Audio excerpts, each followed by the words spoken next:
Hello, Misfit Nation. This is Dave Lukas, and welcome to another episode of the Misfit Entrepreneurial, where it is our job to help you unleash your inner misfit and break through to higher levels of success, wealth, and fulfillment by bringing you the best insight and information from the world's top entrepreneurs with a specific focus on their misfit side, the specific traits, habits, and secrets that have allowed them to thrive and succeed.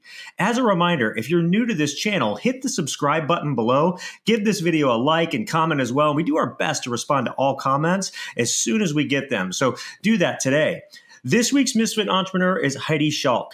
Heidi is a business strategy and leadership coach, author, speaker, and host of the Be She podcast. Be seen, be heard, be empowered, who's really been featured everywhere from Fox to ABC, NBC, CBS, and the Daily Herald, just to name a few. And she's also a former top finalist in bodybuilding and fitness competitions.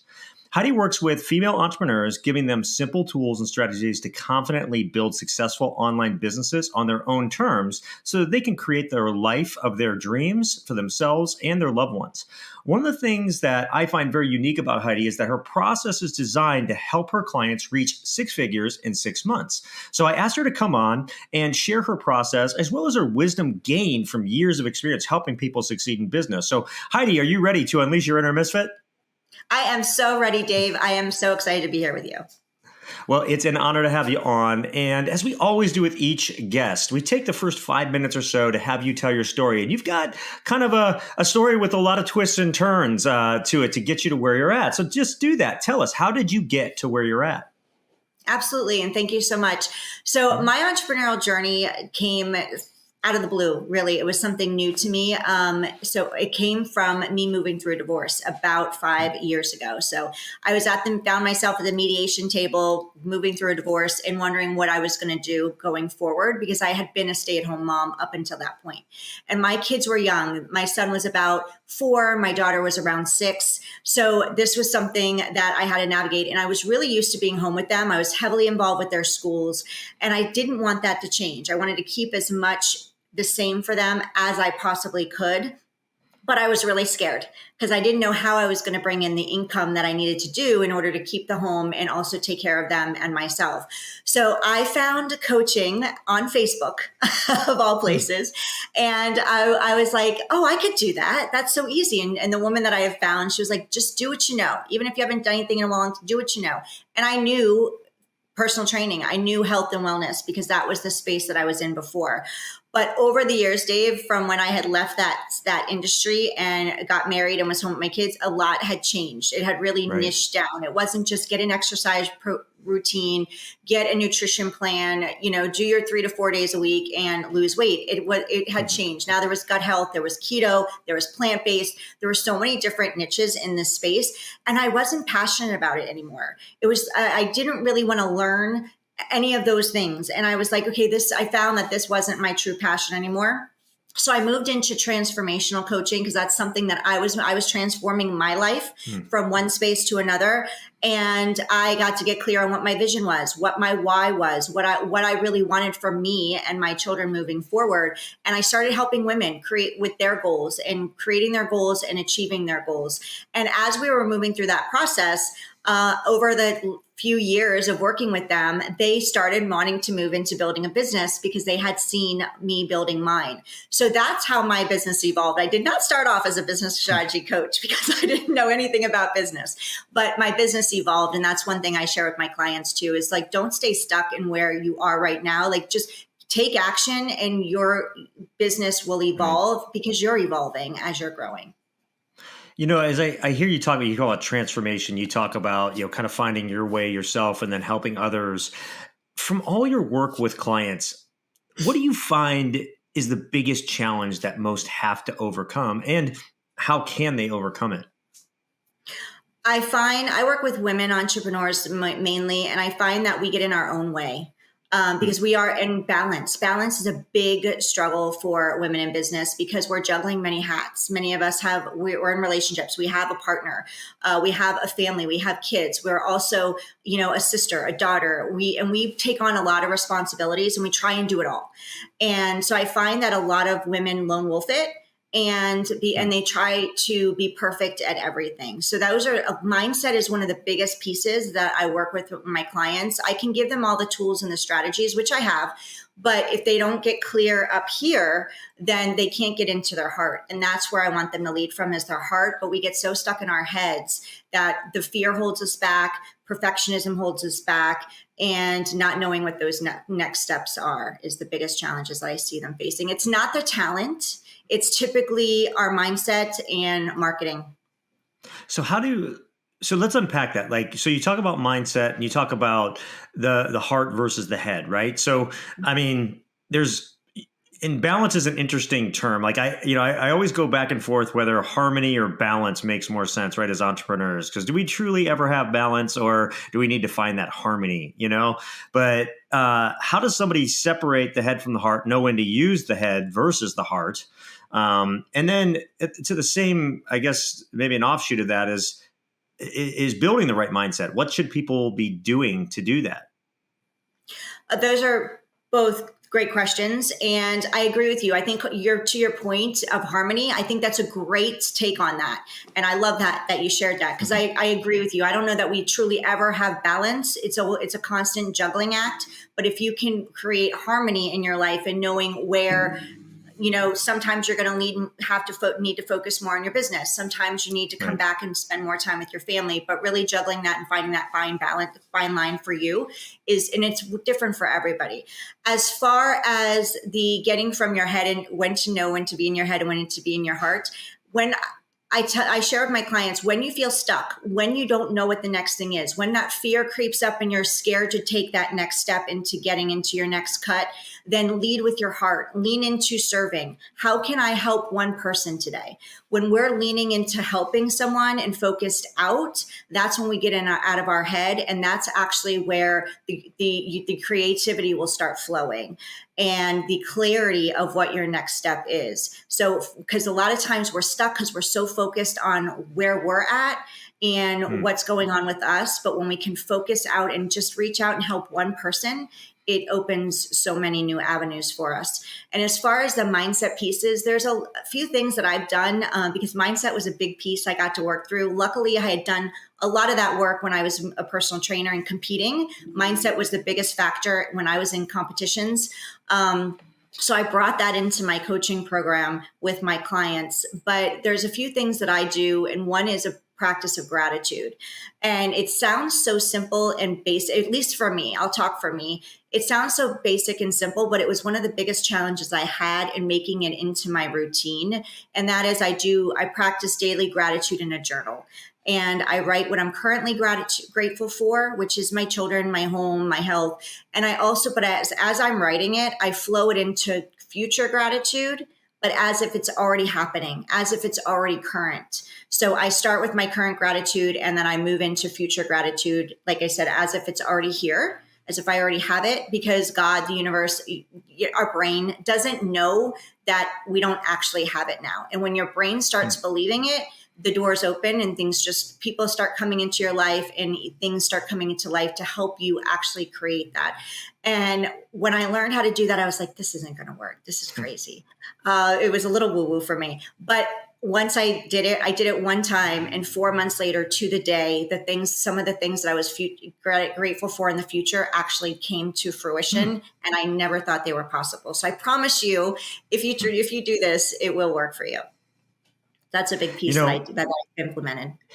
In context of gratitude too, I think for a lot of people, and I went through this years ago. I think there's a point to where I have a good friend, and he's been on the show before and stuff. Global entrepreneur. His name's Evan Money. How about that for a name, huh? And he likes to talk about the return on forgiveness and gratitude, right? And one of the things that he always says is that sometimes and many times the forgiveness that we need to do, the gratitude that we need to have is actually for ourselves. we need to forgive ourselves before we can forgive others and move on from things. Or these, it's amazing how things can like hold you back. Talk about mindset, right? These like albatrosses around our necks, these like weights that just bear us down, that, like when you forgive it or you forgive yourself for it, it gets lifted and a whole new paradigm opens up to you. And I kind of hear you kind of saying that to yourself. You probably went through something like that, with yourself, to where you got to where you could effectively manifest that future that you were looking for. But that also talks to me about the subconscious mind.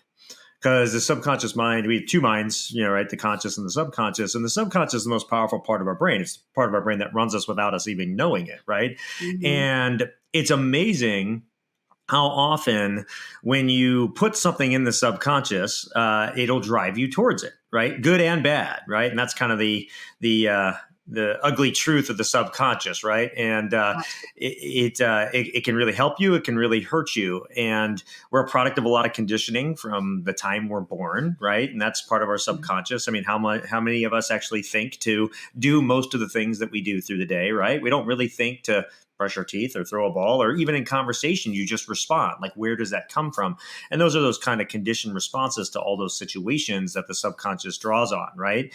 And it is amazing though when you basically start looking for something, you tell the subconscious that I want X or Y, Z, or you set it in front of you, how you get it. Like a lot of people see this with cars, right? Have you ever had like a new car that you were looking for, or that you see and you're like, man, I really like that car. And maybe it's the first time you've seen it, but like the next week you see them all over the place. Like that's your subconscious starting to point all that stuff out, right? And so, that's I think something that I think is really important hearing you talk about your gratitude, is that you started to put that into your mind. You did it daily, right? You did it every day. You're telling your mind, this is what I want. This is what I want to be. And it's amazing how it drives you to that. So we could do a whole episode on the subconscious mind and programming and how to unpack all that. But, that's, I think, those couple points, if somebody can take that and start thinking about how they can start to use their subconscious to drive them to where they want, it's amazing what you can accomplish. Aside from those things, is there any other skill set that you feel entrepreneurs really must have to succeed in today's world? Yes, the courage to take action is a big one, because action brings clarity. And the more action you're taking, the clearer you're going to get. And that's very scary, especially for a new entrepreneur who's new to the game and doesn't know what to do, that just taking some form of action, even if it's not the right action, you're going to find out sooner than later. And there's no mistakes. There's no failures. Everything is just a learning moment to keep moving forward. And by taking action, again, just that small step is actually people are going to come into your life. Doors are going to open that would have never opened if you stayed stagnant. And to your point about the subconscious, also self-talk. I'm very big with verbiage with my clients and how we talk to ourselves, because we can talk to ourselves very negatively. We wouldn't say the things we say to ourselves to our friends or to other people. So really paying attention to what we tell ourselves is really, really important. And shifting out of negative self-talk or verbiage. Like there's things that I work with my clients on where I hear when they first get started I have to do this. I need to do this, because they're so geared toward that next step and making money and bringing income in. Because if we're not bringing income into our business, we have a hobby, right? An expensive hobby. And so we definitely want to be bringing revenue in. But with the verbiage of I have to, I need to, it puts a lot of pressure on us, and it adds a layer of intense stress. So I really work with them on changing that verbiage as well as I get to. So I get to, like, just for example, for me, if I have to do laundry, it's just like, I'll drag my feet on it. But if I get to do laundry, it like everything shifts. My energy shifts. Right. I smile. I make it fun. There's a pep in my step. So even when it comes to building a business, if it's a get to versus a have to, it's a completely different perception and outlook and energy that you're bringing to your business. That's a really, really great distinction. I mean, it's one of those things. It's constant work to do this, right? This isn't like you do this once and all of a sudden it changes. I think you'd agree. This is like every single day, and you'll fall back. You'll fall back to say, "I have to." Oh wait, no, I get. You're right. You'll have to do that to yourself and retrain that subconscious to get. But it's amazing over not even that long of a time how fast it can change, and you go right to the get tos versus like the haves tos. And talking about like that and building business and all of that, let's talk about your process. Like, how do you take clients to six figures in 6 months? Like, what would you take somebody through? What would you have them do? And obviously we're talking about online and that. So, take us through how you do it. Thank you. I'm excited about this process. It's been a work in progress, and it's been working with clients and navigating through it. But it's called my money system. Case in point, if we don't have revenue coming in, we have a hobby, expensive hobby, not a business. So I created the money system, and it's broken down into 5 pieces. The M stands for marketing, because many entrepreneurs, when they have a problem or they're struggling with bringing in clients and revenue, it's not a talent issue. They're not the expert in their space. It's a marketing issue. So we really dive into the key steps in marketing, how to market their services, their products, and themselves in order to draw in their ideal clients. And one thing I really talk into my clients about is this is a collaboration between you and your clients on who you are enrolling into as clients. This gets to be your choice as much as their choice, because I want people working with their ideal dream people. We've all had clients over the years that we may have not been the perfect fit. So I talk into really knowing what your core values are inside in your business, and understanding that you get to also work with similar people that have same core values. And marketing, I work with when clients are especially if they're just starting out in business. I'm a believer in organic growth, how to build your business organically through non-paid options. And then as you're bringing revenue in, you can take a portion of that and then start implementing paid options. So that's what I dive into with the marketing piece. The O stands for offer. So we really spend time creating their irresistible offer. And I'm a believer when you're starting, you have one, because if we give multiple options, people get confused, right? If you give somebody multiple choices, they freeze. They don't make any decision. It's overwhelming for them. So it's really important to really create one irresistible offer, core offer. We can build out other offers after we've proven that one and you're bringing in revenue from that offer. The N stands for networking, which for me, I don't like the word networking, but that's what it stands for, which is collaboration, connection, community. And I run a group program with a hybrid piece. So there's a group piece where they're working with the other entrepreneurs inside of the program as well, because I'm a believer in collaboration is key. They get to work with each other, utilize the power of other people's stages. And we show them how to, especially for introverts, I'm an introvert. So this was a big piece for me, is really being seen and being heard and stepping into networking and connecting with other entrepreneurs as well as clients. So that's a big piece of the program. E is for the enrollment, which is the sales portion. Many entrepreneurs struggle with sales. That's what I hear from many. They're like, "Oh, I don't like asking for money." Well, if you're not getting paid, someone's not getting helped. So it's really important that we get comfortable with making our offer and in asking for those the fees, that you're understanding your value and your worth, and charging that for your business. And then the Y stands for you, which is through showing up authentically, creating your blue ocean. Because if you are an expert in your space, chances are there's other entrepreneurs out there that are similar, that are doing similar things as you. If they're not, then we need to reevaluate your business. So competition is great, and I don't believe in competition. Everybody has their corner of the world you can be in, and I feel like we don't want to look at other people and try to become them. Like, there's other people who are, especially when we're starting out, we can look at other people and go, "Oh my gosh, they're so much further along,"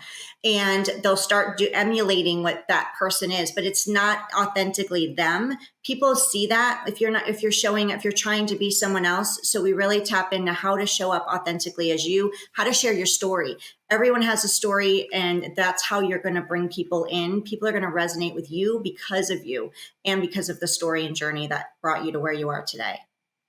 Well done. I really love the money system, if you will. In fact, what I'd love to hear, I think our listeners would love to hear too, is just like an example of like a client that you've taken through it and what you did with them. I think it'll really, bring it to the forefront. All right, so Heidi, we were talking about your money system, right? We were talking about what each of those stands for and the different things that are underneath them. So to really kind of crystallize this, like take us through a client that you started with that obviously didn't have this, and then what you did for them in each stage to get them to where they were successful. And then if there's maybe like one action that people should take like in each stage that is pretty consistent across entrepreneurs, share that with us as well. Beautiful. Thank you. So one client in particular, this happened during where COVID was, we were on lockdown, where everything was shut down. She actually lost her job, and she was in the digital marketing space. And she found me through a challenge that I was running. And so she joined the program. And I work with each client individually. So we do have the group program. I do have the group program where they're working together, but also so they can go to each other and get that accountability and also that support from other entrepreneurs. But I also work with them one-on-one. So I meet with them one-on-one for an accountability call. And this is where they know each month what their steps are. So we look at their 6-month goal when they first onboard, what it is that they want to create in 6 months. And many are looking for a certain income, but many aren't. So I really take each business entrepreneur separately because we're all unique, and so is your business. So it's not a one size fits all. That's where the strategy comes in. So for her, she was a digital marketer. She had a family. She was scared. We were in COVID, and she needed to create 6 figures is where her goal was, because she had also a team that she was bringing with her that she wanted to make sure that they were creating revenue. So we created a step-by-step plan for her to create her challenges. And the consistency for her was key. So we first dove into her irresistible offer. We dove into the marketing strategies that she was going to implement. And while we're doing the marketing strategies for the challenge, we're also building her email list, because an email list is really, really important inside of a business, because that's the one thing you own. We're on social media, but if social media were to go away, and it did shut down, I think it was 2 years ago, we lost Facebook and Instagram for 24 hours. We lost access to our audience, but those of us who had an email list could still connect, communicate, and make our offers to our audience in that way. So the email list is the one thing you own. So that's one thing I work with them on too, is building that email list. And so with her challenge, every month she had a specific goal and certain things that she got to accomplish. And then we would meet 30 days later. And then, so she knew she had that already. And by consistently doing that and showing up and tweaking it each step of the way, she was able to create six figures within, actually, I think it was 4 months she hit it. So I was really excited for her. And she was an expert in her space, but online was a whole new world for her. She took the steps, she implemented them. And if she had questions, she came back. She was on our weekly group calls, our coaching calls. And she came to me a couple of times and she was like, well, what if I do it this way? And I said, I love that idea. And let's do it this way. Right. So I shake them with love a little when they need it. But she really, for her, it was the consistency was key, and asking questions and just doing it scared. That's awesome. So if you were going to say, like, I mean, obviously her action items were probably different for each of those stages for her. But if you were going to say, like, there's one action item under each of the elements of the acronym, if you will, what would be, that action item that somebody, general in most businesses, that somebody should take or do? Well, for marketing, it's building your audience, really being consistent, showing up consistently, whether it's you're going live, you're posting content. And when I say consistent, I mean different for each person. Do what works for you. When I started my business, I fit my life into my business versus my business into my life, because I was scared. I was a stay-at-home, I was a mom, single mom now, and I worked around the clock, and I was burnt out and exhausted. So I want everyone to fit their life, their business into their life from the beginning. And that means showing up consistently for you. When I started, I may have been posting or going live once a week. Now it's twice a day I'm able to post, but also I've grown and evolved over the years, and I have a team now that supports me. When you're starting out, and if you're a solopreneur, do what works for you. So really building your audience, because no matter what we decide your conversion event or your conversion piece is going to be, we need to have the people to market that to. So building your audience for marketing is the first step. With the offer, it's really dialing in your story, your journey and what the problem that you solve, what's the pain point of your client. And we usually do that through market research. So I'll share with entrepreneurs that the first thing you want to do is really get in the head of your ideal client and talking the language that they talk into. Because as an expert in our space, depending on what you do, you could have verbiage that your client has no idea what you're talking about. So the problem you solve that you're talking into sounds different than the problem that they're talking to themselves about that's keeping them up at night. So really learning what their verbiage is and putting their verbiage into your messaging so it lands for your client. And then really getting comfortable with what your offer is and knowing that that offer can change and evolve as you can change and as you're growing and evolving.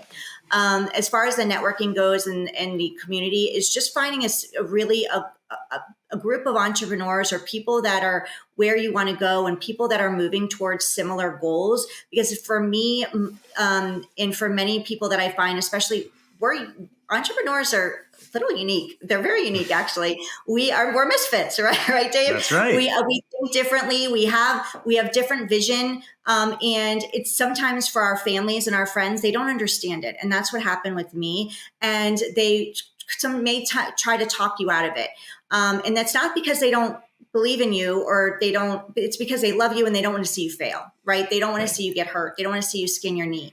So find people that really are going to raise you up and support you. And that's why I put the group program in place, because it's not just me pushing them forward. It's also there's also other entrepreneurs working toward their goals and finding that community that's going to raise you up and lift you up and cheer you on, because it's not all cupcakes, roses, and rainbows every day. Entrepreneurial, like you said, it can be a tough journey. It can be a lonely journey at times. Well, so we spend a lot more time in the valleys than we do at the peaks, and the peaks are so sweet and worth it. But where you have to get really good is enduring through the valleys.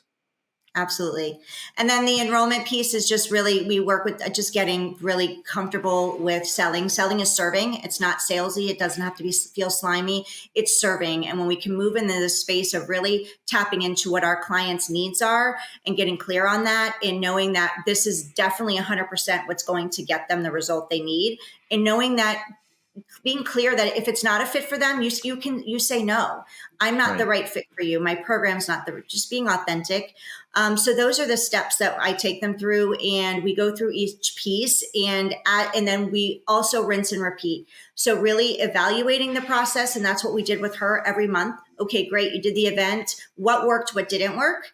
And now let's take what worked and continue, and let's take what didn't work and tweak it and do it again and retest it. So just really rinsing and repeating the process will get you further faster.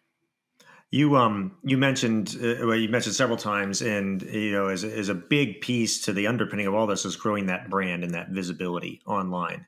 Any little tips, tricks around growing a brand visibility online that people can take and start using today? Yeah, visibility was my biggest issue. Remember at the beginning I shared, I'm like, oh, this is going to be, I can coach. I can get online and coach. This is easy. I didn't realize, Dave, that I was so scared of being seen. So when I was first in a coaching program, I joined the program. It was way out of my budget. I was super scared of the payment. But I sat back and I just watched because I was scared to go live. I was scared to be seen. And somebody inside the group reached out to me in the DM, and her and I connected, and she saw my fear, and she said, I have a challenge for you. Will you accept it? And I said, sure, thinking, what could it be, right? She goes, okay, great. I want you to go live inside the group. And this is your title, My Breakdown to My Breakthrough. And I immediately started sweating. My throat closed. I started shaking, and she said, and I will be there to support you, but you need to do it now because it's 1 o'clock. It's almost, I think it was after midnight where she was in England. And she goes, but I only have 10 minutes. So I jumped on, and Dave, I was bawling, crying. I was shaking. I was hyperventilating. I couldn't hardly get the words out, but I did it. And a migraine ensued, and I went to bed, and I was shaking like a leaf. The next morning, there were so many people that were just commenting and thanking me for showing up so vulnerably and moving forward with it. So I share that story to say that being visible can be scary. And for many of us, especially if we're starting out, is scary. And the fear still shows up for me sometimes. Like even just meeting with you today, I'm like, okay, the jitters kicked in, right? We still have it, but it just gets a little easier and we learn how to shift out of it faster. So the biggest thing is finding a support group when you're wanting to get visible. If you have that fear, then finding someone that's going to cheer you on and be there for you to support you. As far as getting visible, it's building that connection again, that collaboration. Collaboration is utilizing the power of other people's stages, not only your own, because you want to have your own stages, but also just connecting with other entrepreneurs and doing live streams, right? Coming on to, the podcast, just like you have, Dave, and really just connecting with entrepreneurs, building relationships. That's a great way of growing your brand and getting visible. You mentioned just a little bit ago, several times, obviously in your story too, how you got to where you're at. Going out after your divorce, there was fear, there's apprehension, there was doubt, right? So any thoughts for people that are maybe in a same place, right? There's that fear, there's the apprehension, there's doubt. Maybe, they have the skill set. Everybody has the skill set, right? Because really it's just being who you are, right? You're not going to be for everybody. I think that's something that everybody needs to know, right? There are people watching this right now, maybe for the first time or whatever, that see me and are like, you know what? I don't like that guy. I don't want to watch anymore, right? That happens. But there's a bunch of people that are watching it or listening to it that are going, I really like that. I really love this conversation. I want more of that for the future. So that's just part of life, business, and all of that stuff. So how did you find the best ways to overcome that fear? Any, things that you share that you feel are important for others to maybe overcome their fear so they can step forward and really reach their true potential? That's a great question. And I love that you said we're not for everybody. And that was a big lesson I had to learn when I started. And many entrepreneurs I work with, they're in the same space. They want to be for everybody. They don't want to carve their niche out in their small group of people out in the world and put their stake in the ground.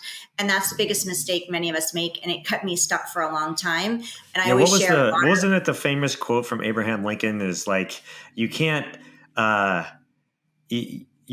please all the people all the time. You can please some of the people all the time, but you can't please all the people all the time, or something like that, right? Yeah. And it really does hold true. Sorry, go ahead. No, absolutely. And there's another quote I learned too: broader is broke, nicher is richer. Just meaning that it's really important that, because if we're trying to be everything for everyone, we're nothing for anyone, right? Because we can't help, and people are not going to trust that you can actually help them with their problem and solve it. So really putting your stake in the ground, getting really clear on the problem that you solve and the solution that you have specifically that you create for someone is really, really important. So when you're clear with that and you really stick your stake in the ground on that, the passion really starts burning from inside. And then that's going to help push you forward and helping. And just like I said, if you are not showing up, somebody's not getting helped, and that was a lesson I had to learn too, is that, you know what, if you are not showing up with your gifts and your services, there's someone out there that's never going to move through their transformation, because just like we're not for everybody. The people that are doing similar to what you do, they're not for everybody either. So somebody's waiting for your message. Somebody needs to hear you and see you in order to move through their process. That is just that really, when I learned that in selling is serving, that's what fired me up, because I'm like, I have a passion for helping women. I don't want to see women being where I was, and I didn't know what to do. I was really scared. I didn't know how I was going to make money and take care of my children and that's why I say women on their own terms. We get to create the life that we want. And whether if you're in a relationship, if you have a partner or not, either way, build it together with your partner, but be a part of it. Right? Because I sat back and I took care of the kids, he took care of the finances. And then I found myself in a really scary position. And I don't want that for anyone to feel like that. So just, getting really in touch with your why. Also, that's what moved me through my fear. Every day, my why was to be home with my kids and have the flexibility to be there for them when they needed me. So their life didn't change in that way. So when I say a why, really getting in tune with your why, because that's what's going to drive you. Because just like you talked about and we shared, there's a lot more valleys than peaks, right? Especially building a business as an entrepreneur. And when those hard days come, it's really easy to say, you know what, I quit. But if you're really connected to that why that drives you, the why that makes you cry, that's what's going to keep you propelling forward. And being home with my kids, being able to get them health insurance, being able to take them to Disney, being able to start, planning for their futures and their schooling, that's what drives me every day to keep going when it gets hard. And that's what pushes me through the fear. I love the why that makes you cry. You have to have that anchor. You have to have that thing that is just, when everything is just going wrong, you can go back to that propels you forward. So I love that. And talking about you're mentioning being single parent, right? There's single parents that'll watch or listen to this show, right? So what can you share about how to succeed as a single parent entrepreneur? That took me a little bit to figure out too, because again, that balance with that harmony was where I struggled. I was working a lot. I was working 2 jobs while building my business, and I was just running that on that hamster wheel every single day, like running to the first job, dropping to school, running to the first job, getting off, picking them up from school, activities, coming home, doing the second job, and then working my business late at night. So I would say, really, for me, it's structure. That's what really helped me, is really getting structured. I live by my calendar, and my team knows I live by my calendar. If it's not on my calendar, it's probably not going to get done. You're going to get it way later than you want it. Even if they ask me at a meeting or a phone call, hey, I need this, can you send this to me? If I don't do it right then and there, and they know this, they're probably not going to get it for the next week till they ask me for the 3rd or 4th time. So everything goes on my calendar. Even picking my children up is on my calendar. So because I can get into I don't want any calls scheduled at that time. I can get deep into working. And then, so my alarm will go off and give me 5 minutes to wrap it up and then go pick them up. So really just creating a structure that works for you and your life is what saved me. And really just when I shut the door at night, when I end my day at work, I go, okay, what worked today? What didn't work today? And what's my win? Even if my win isn't what I originally wanted my win to do, even if I just sent an email I didn't expect to send, that's my win. I get to end on a win, and then I get to go focus on my kids. And I bring my kids into it. They know. Sometimes I'll have a call at night. I'm like, I got a call at night tonight, guys, but it's going to be 30 minutes or this, and then we're back to homework. And they're part of my business. They'll pop into, if they're home, they'll pop into lives. All my clients know my kids. I bring my kids and my family into my business. And that's the beauty about being an entrepreneur too, is allow your kids into it, because the world's so much different than it was when we were growing up. There's so many new opportunities for them as well. And they're seeing you do it. That's why, and I tell my clients, I'm like, go after your dreams, especially, not especially, but even more so when you have children, so they get inspired. Like, you're the inspiration for them. And that's what drives me too, is I get to be a role model and an inspiration for them. I have a daughter and a son, and I want both of them to not be limited to what their bubble of what they believe is that they have to do in their life. Like, I want them to branch out and have the time to go after their dreams. I certainly can relate with you on all of that. In fact, a long time ago, I did the same type of thing. Structure actually equals freedom. It sounds weird, but because it sounds like it's confining, but it's not. A really good structure will give you the freedom that you want, and it also trains others when that you're available, when you're not available, so that you're not getting your time just sucked away all the time by these different things. And, I had a large business, a lot of employees and stuff. And so if I had an opening on the calendar, it would get taken, right? So what I had to do is block out, here are the times that are available, here are the times I'm not available, and what for. And then it was almost like training people to, okay, this is when Dave is available for this and that. And, the rest of the time he's not. And it empowers people to do that too. So same with if you have virtual assistants or anything like that. That's a really, really great point. My last question for you before we get to your Misfit 3 is, being a former bodybuilder, fitness champion, really at the highest levels. I compete at high levels in Ironman, go to the world championships, do that sort of thing. And I know what it takes to do that for me. What are some of the best lessons that you learned from that experience that you feel translate well to entrepreneurship and building a business? That's a great question, because normally this may sound crazy, but I was all or nothing when I competed. It was just like, I'm not going to cheat on my diet. I'm not going because when I walk on out on that stage, I want to know deep down that I gave it 100%, win or lose, right? I gave it 100%. That being said, there was a caveat, there was a downfall to that, because after I competed, I had some, I can't think of the word right now, but I guess side effects to that all or nothing. I ended up with an eating disorder that I navigated through. So I would say grace, forgiving yourself, going back to that word forgiveness, like knowing that we're not perfect, we're human, and just doing the best you can every day. And then just saying, okay, what worked, what didn't work?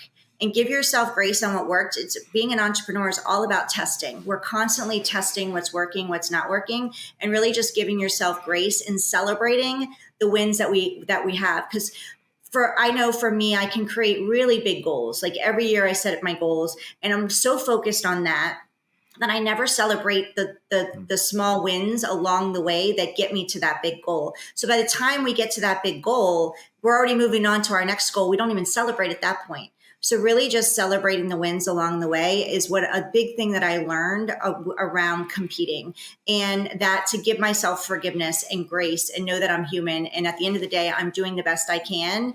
And again, going back to structure. Structure is key, especially when you're performing at those high levels.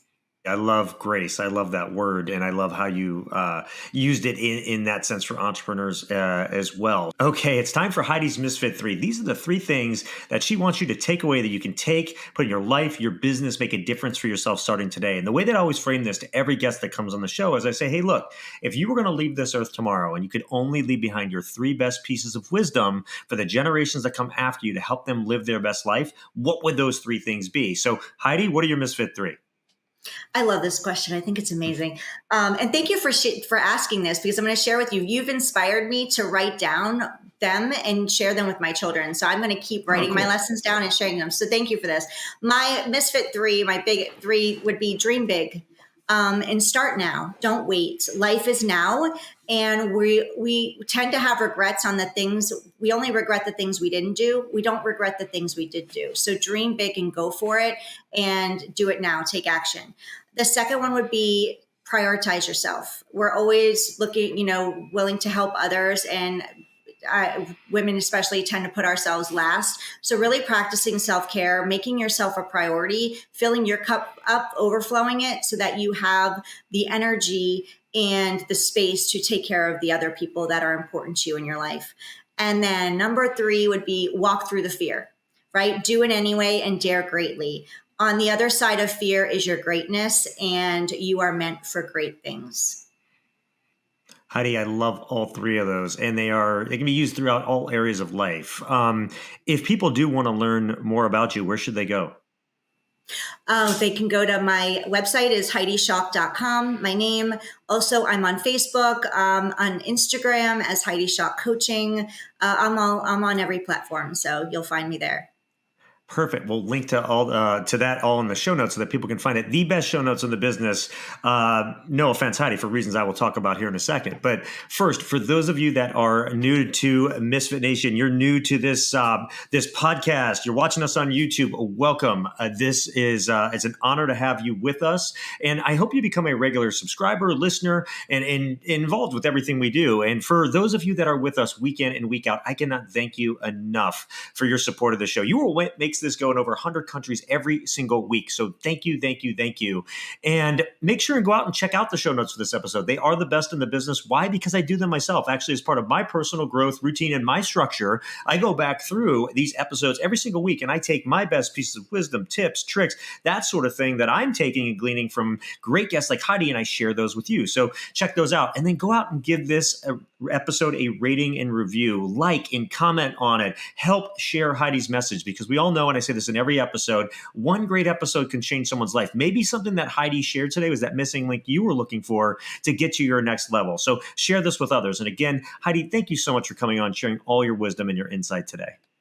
Thank you, Dave, for this amazing conversation. I'm so grateful to be here with you today. So thank you very much.